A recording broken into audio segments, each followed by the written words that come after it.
नमः सिद्धेभ्यः। ओम नमः सिद्धेभ्यः। अहिंसा परमो धर्म की। आचार्य गुरुवर श्री कुंद कुंद भगवान की। आचार्य गुरुवर श्री ज्ञान सागर मुनि महाराज की।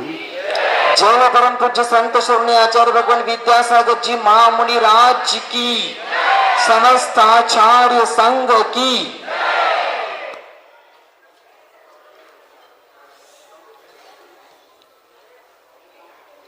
अब आपके सामने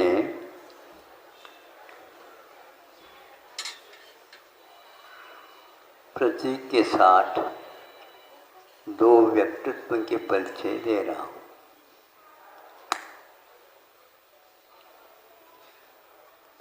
आप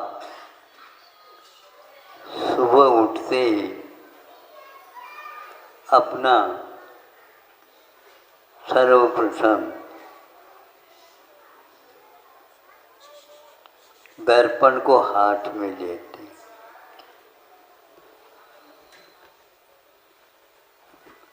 दर्पण में इस खूबी के साथ आपको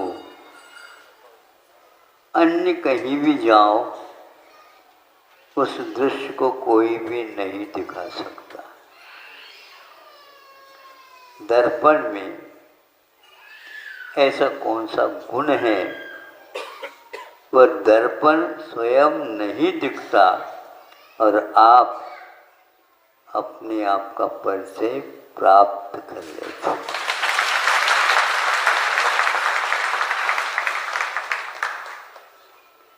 कहीं भी जाओ, किसी भी दुकान में जाओ, मौलिक वस्तु देने के संकल्प भी कर लो, करोड़ों रुपए दे दो, अरबों दे दो, सब कुछ दे दो, लेकिन अपनी छवि, अपना स्वरूप देखने का सौभाग्य कहीं भी नहीं मिलता और दर्पण से हमें उपलब्ध होता है। आखिर दर्पण में क्या है हमें बताओ। वो यह है, एक कांच है वो, और ये कांच में हम क्यों आ गए और हम देख रहे हैं उसकी ओर और हमें मिल रहा है अपना मुख अपनी ओर। ये भी एक उल्टा काम है। दिखना तो उसमें यूं चाहिए था, यूं न देख करके हम उसकी ओर देख रहे हैं, तो वह बदले में आपके लिए पुरस्कार ये दे रहा है, ये ले लो।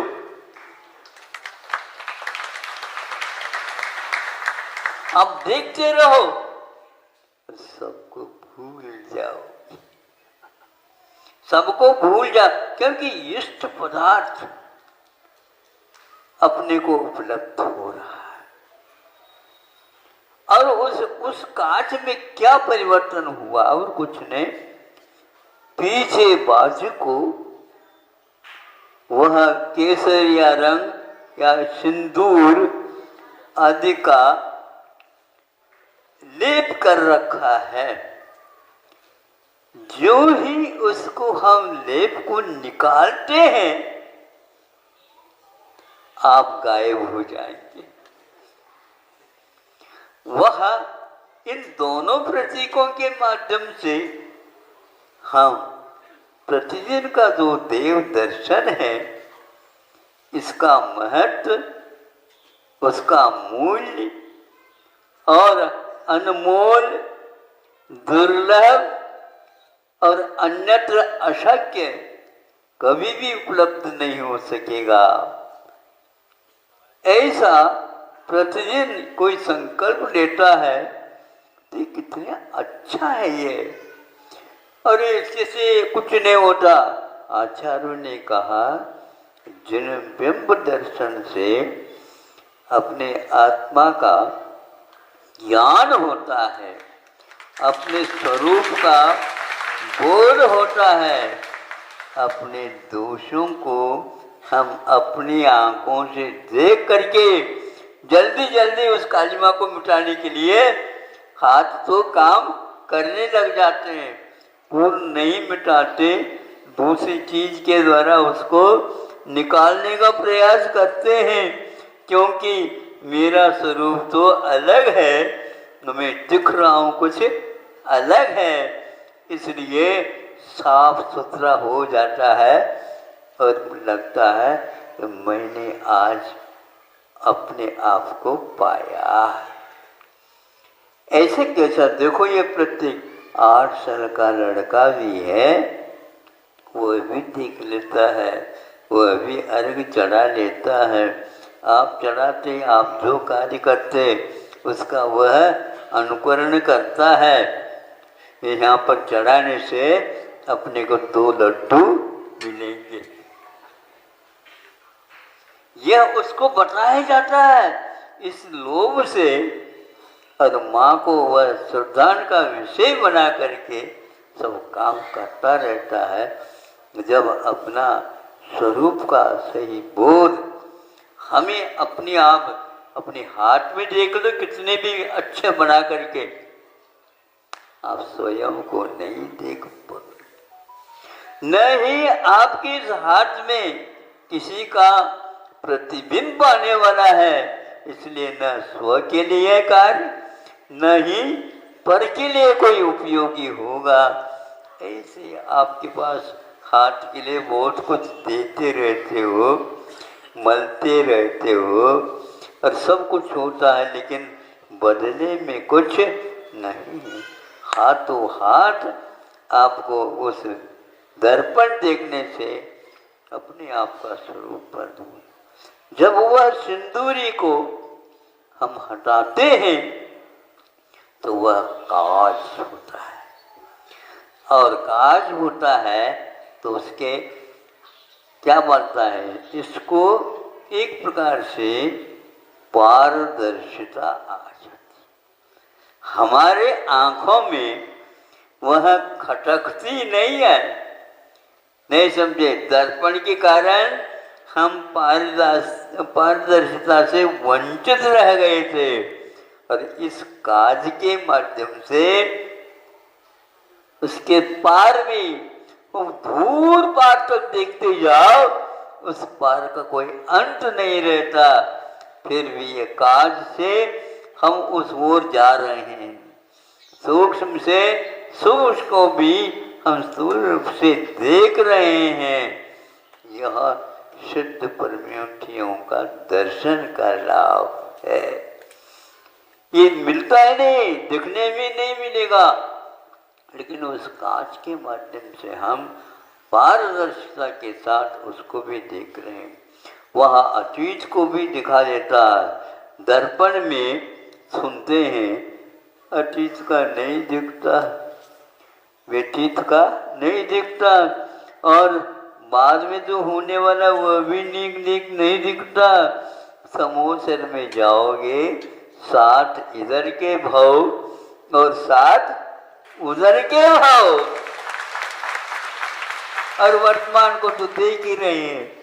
ये समूह शरण की महिमा है। अभी तो हम दर्पण के द्वारा ही अपनी प्यास को बुझा दें, और जब वो भी मिलेगा तो वो भी देखने को उपलब्ध होगा। और ऐसा भी वहाँ पर मिल सकता है कि यदि मान लो उसी भव से मुक्त होना है तो इधर के भी साथ इधर भी के साथ नहीं, क्योंकि उनका अस्तित्व ही नहीं है। इसलिए केवली भगवान अथवा तीर्थंकरों के जहाँ पर तालाब वगैरह बने हुए वहाँ पर भी देख सकते हैं, वहाँ पर भी बिंबों का दर्शन होता है। भविष्य में कितने भव लेना है उसका भी बोध होता संख्या के साथ। यह विचित्र सा लगता है, यही उनकी साधना का फल उन्हीं को नहीं मिल रहा है। उस साधना का फल अपने को भी मिल रहा है, और वो कहता है भैया इसके बदले में पैसा दे दो, पैसे, वो तो पैसे मैं है, उनको अब उन पैसों से कोई भी मतलब नहीं। फिर भी उनको प्रसन्नता इसलिए है कि आप लोगों को भी यह सुंदर रहस्यमय चित्र कम से कम देखने को उपलब्ध हुआ। अब आप ही बताओ, जन्मबिंब दर्शन करना कितना बड़ा लाभदायक होता है बताओ। यदि होता है तो उसको अपने बच्चों को भी कहो और अपने भी इसमें ज़्यादा समय लगा दो, ताकि जितना देखोगे उतना ही आनंद का अनुभव होता है।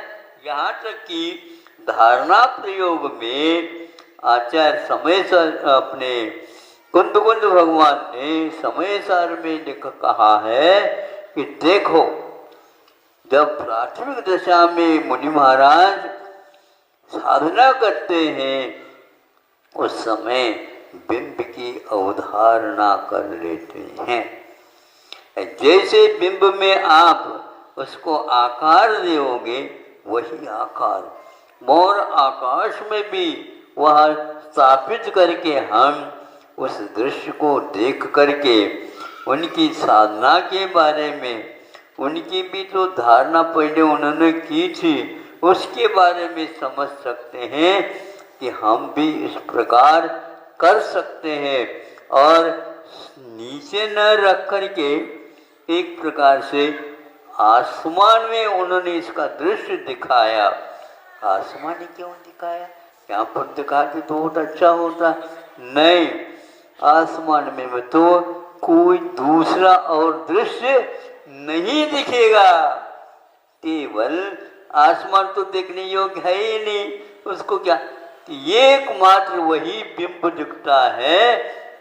उसके माध्यम से वह रूपस्थ आदि ध्यान करने की यह परंपरा आज की नहीं, पहले चतुर्थ काल में भी होती थी। जीवन पर्यंत इस प्रकार उदाहरणों के साथ अपनी साधना को अंत तक पहुंचा देते थे। प्रत्येक कार्य हम या तो उनको मनोरंजन के लिए ले लो, या शरीर के संवर्धन के लिए ले लो, या शरीर के संस्कार के लिए ले लो, होगा। और वही यदि माँ हम इस प्रकार की अवधारणा बनाते हैं तो ये भान नहीं रहता कि मैं किसी आसन पर बैठा हूँ या बिना आसन का भी रह रहा हूँ। यह बोध कब होता है? अभ्यास करते करते चले जाओगे तो हम जिस प्रकार धरती पर बैठ सकते हैं, धरती से ऊपर भी हम जा कर के बैठ सकते हैं, क्योंकि बैठना और खड़े होना ये आत्मा का स्वभाव नहीं होता है। ये बोध धीरे धीरे होने लग जाता है। आचार्य समर्थभद्र महाराज जी ने श्रावकों के लिए उद्बोधन करते हुए ऐसे प्रयोग बताए हैं। पूज्यपाद स्वामी ने या और कोई महाराज ने इष्टोपदेशादिक ग्रंथ लिख करके उसमें इस प्रकार के अवधारणाओं के बारे में हमें उपदेश दिया है। उसका प्रयोग करना चाहो तो कर सकते हो, लेकिन इस प्रकार के प्रयोग के लिए भी आपका शरीर संतुलित होना आवश्यक है। यदि उसमें किसी प्रकार की कमी हो तो आप लुढ़क जाएंगे और आप ऊँघ जाएंगे, नहीं समझे झटका आएगा, नहीं समझे दर्द करेगा। इन सबको भूलना आवश्यक है। इसलिए आचार्यों ने कहा देह के प्रति ममत्व का त्याग करो और कायोत्सर्ग करो। काय का उत्सर्ग है, काय मिले शरीर के प्रति ममत्व का त्याग करो। आधा घंटे के लिए हम हिलेंगे नहीं, डुलेंगे नहीं। हिलना डुलना क्यों होता है? इसके प्रति मोह रहता है, इसलिए होता है। अभी से अभ्यास करना प्रारंभ करो, जब प्राणांत होंगे उस समय पर ये काम में आएगा। नहीं तो वहाँ पर जाने के उपरांत ही आपको रोना ही रोना मिलेगा, कोई भी उत्साह नहीं मिलेगा। वार्धक्य केवलम श्रम है। वृद्धावस्था में तो आपको केवल वेदना, कषाय, प्रतिकूलताएं, ये कब छूटेगा? हे भगवान, अब ऐसे भेजा था आपने, अब इसको उठा दो। है 4 व्यक्ति तब उठाते हैं आप जब मृतक बनेंगे, समझे? हाँ, आपको उठाया जाएगा, लेकिन कब? जब मृतक बनेंगे। तो अर्ध मृतक सम बूढ़ापन, इसलिए कहते हैं जब मृतक अवस्था होने के बाद तो अचेत अवस्था होगी, किंतु उससे पूर्व में अर्ध मृतक सम बूढ़ापन, बुढ़ापा आने वाला है।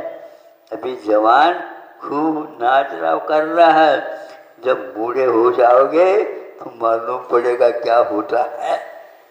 उस समय आपके पास कोई भी आना नहीं चाहेगा। पैसा यदि मिलता तो आते हैं दुनिया वाले, नहीं तो कुछ नहीं। वहाँ पे क्या मिलना है? कुछ नहीं मिलना। तो यहाँ पर स्वार्थ की मात्र सिद्धि होती है। इससे आप ऊपर उठिए और स्वास्थ्य होने का पुरुषार्थ करिए। और ये ध्यान रखेंगे, सिद्ध परमेष्ठि के लिए पारदर्शिता का प्रतीक वह कांच रखा है, और दूसरे अरहंत परमेष्ठि के बिंब से उनको कोई उसका लाभ नहीं, किंतु आप कितने लाभ, सारे आप अपने हाथ में दर्पण रखेंगे तो किसी को दूसरे का वहाँ पर नहीं आएगा, आपका आएगा। इसलिए जिन बिंब के दर्शन करते जाओ और उसकी अवधारणा भी आप पूर्ण बनाते जाए, यही एक तात्पर्य है। आज समय ज़्यादा हो गया था। हाँ, विलंब से आए थे, लेट से तो नहीं आते हैं, लेट करके आए। अब तो कम से कम भारतीय बन जाओ। अहिंसा परमो धर्म की